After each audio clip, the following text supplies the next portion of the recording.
Mes chers compatriotes, il y a 18 ans, presque jour pour jour, par la grâce du Très-Haut, et suite à un malheureux concours de circonstances, j'ai accédé à la magistrature suprême dans un contexte marqué par des défis aussi nombreux que graves, et par l'incertitude quant à la survie de notre pays en tant que nation et en tant qu'État. Miné par une activité économique déclinante, une inflation galopante et une dette extérieure insoutenable, ravagé par des conflits armés aux conséquences incommensurables et divisé en autant de principautés qu'il y avait des chefs de guerre, la République démocratique du Congo, notre pays, était en effet au bord du gouffre. Il fallait en urgence une thérapie de choc pour arrêter sa descente aux enfers et créer les conditions d'un sursaut salutaire. Comme si cela ne suffisait pas, Mzee Laurent-Désiré Kabila, d'auguste mémoire, qui avait suscité tant d'espoir au sein d'une population congolaise traumatisée par des décennies de dictature et de mauvaise gouvernance, venait d'être lâchement assassiné par les forces du mal, avant même que n'aient pu être solidifiées les fondations qui venaient de jeter d'un Congo dont le fils et les filles auraient été légitimement fiers. Il fallait éviter qu'avec sa mort, le rêve ne s'éteigne. C'est avec l'humilité qu'impose la conscience de l'immensité de la tâche, mais aussi la détermination de réussir que seule permet une grande foi en Dieu et en son peuple, que par un jour ensoleillé du 26 janvier 2001, je répondis à l'appel de la nation en prêtant serment, pour la première fois, le serment constitutionnel en tant que président de la République. Depuis, nous avons beaucoup fait sans prétendre avoir tout fait. En effet, en dépit de l'action néfaste et résolue des ennemis de notre peuple, je n'ai jamais trahi mon serment. Ma détermination n'a jamais faibli. Et avant à tous, beaucoup d'obstacles ont été franchis. De bonnes choses accomplies. Au regard de là où nous étions il y a une quinzaine d'années, il y a de quoi se réjouir.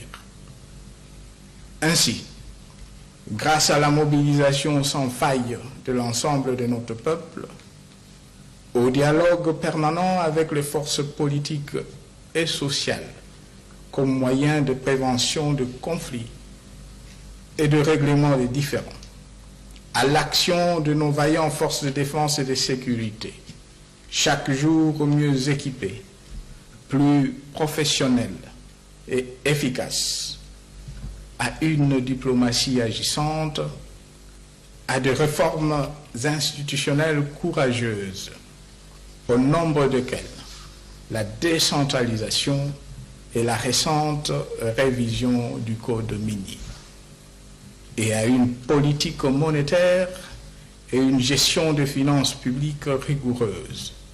Le pays a été pacifié et réunifié.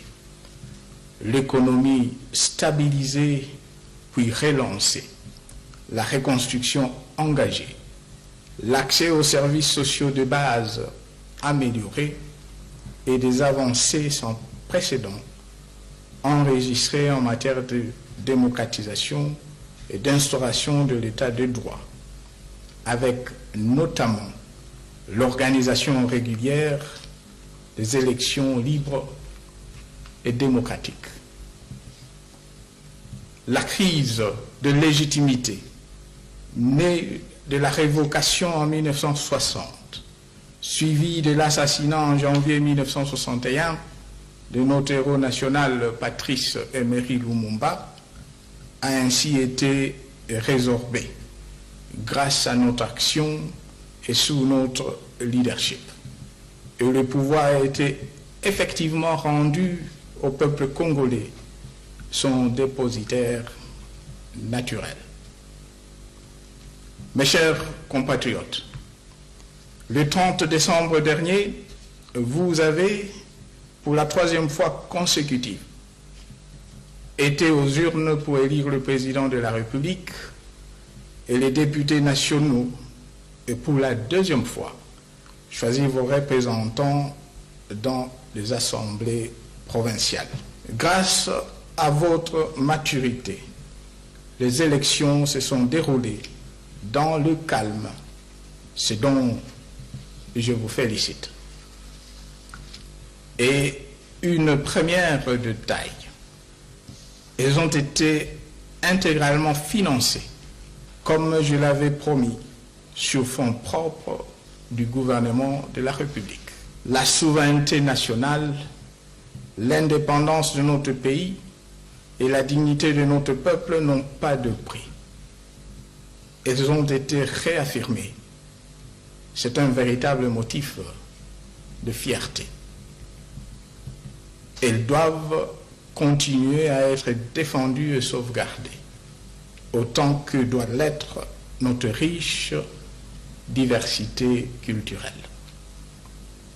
Ce principe et le respect constituent le fondement de notre nation et le ferment de notre vivre ensemble. Autant nos pères fondateurs et mes prédécesseurs me les ont légués, autant je les lègue à mon successeur. Il en va de la survie de notre pays et de la vitalité de notre peuple. Bien plus, et chose inédite dans l'histoire de notre pays, qui en fait un pionnier en la matière dans la sous-région de l'Afrique centrale. Les scrutins du 30 décembre ont, comme je m'y étais engagé, ouvert la voie à un transfert pacifique et civilisé de pouvoir entre un chef d'État élu sortant et un chef d'État élu entrant. Rêve devenu réalité. Un pari de plus gagné.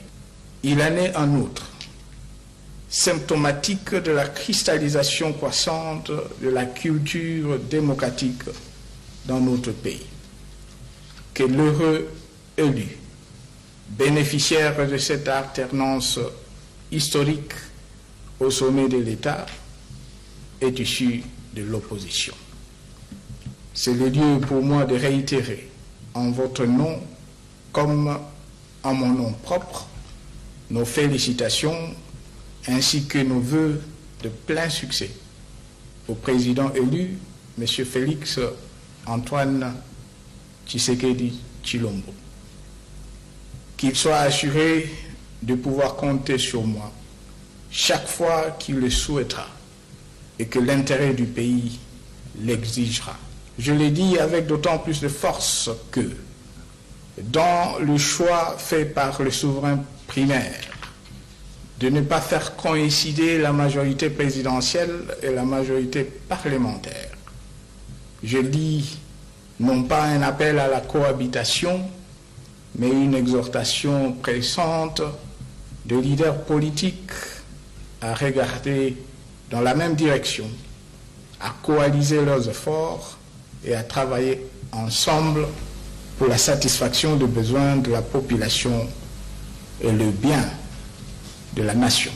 Mes chers compatriotes, mon mandat se termine au moment où s'enracine la vision d'un grand Congo, à jamais libre et démocratique, qui m'a toujours animé.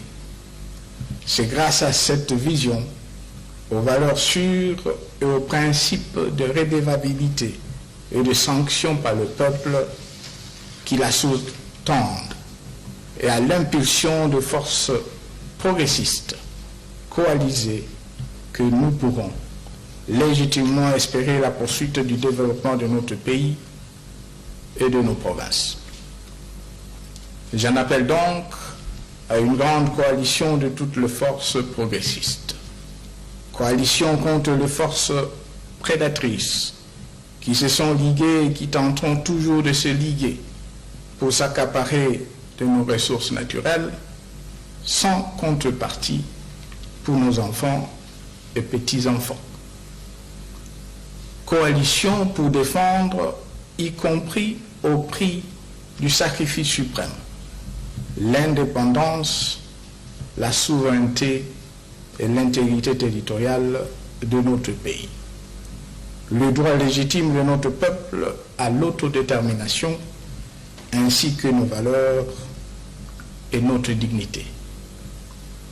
Coalition pour une prospérité partagée et une cohésion nationale chaque jour renforcée, notre diversité étant un atout majeur.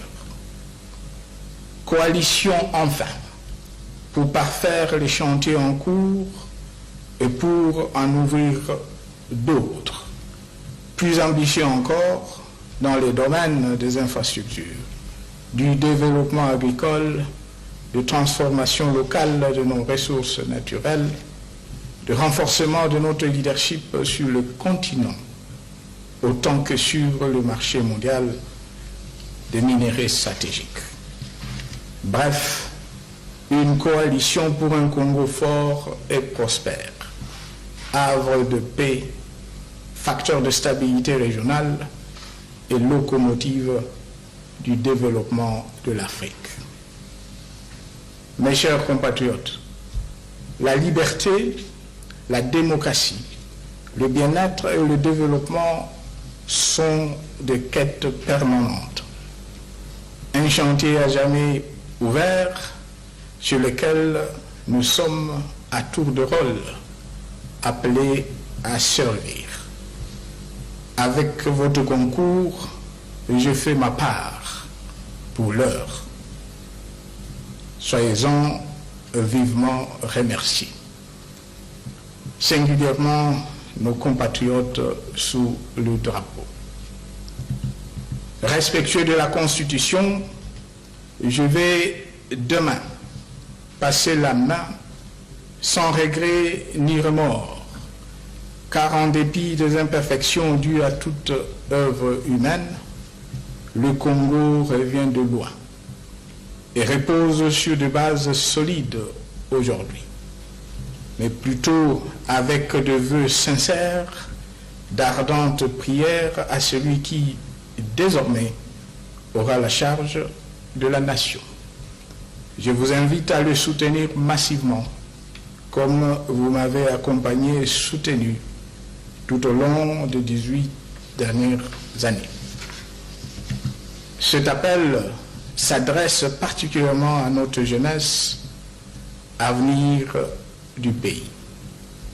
Face aux difficultés de la vie, à l'angoisse et aux doutes que souvent celle-ci suscite, qu'elle se souvienne que rien n'est impossible à celui ou celle qui croit en Dieu, en son pays et en lui-même, qui ose entreprendre et qui cultive la discipline personnelle et l'effort en groupe.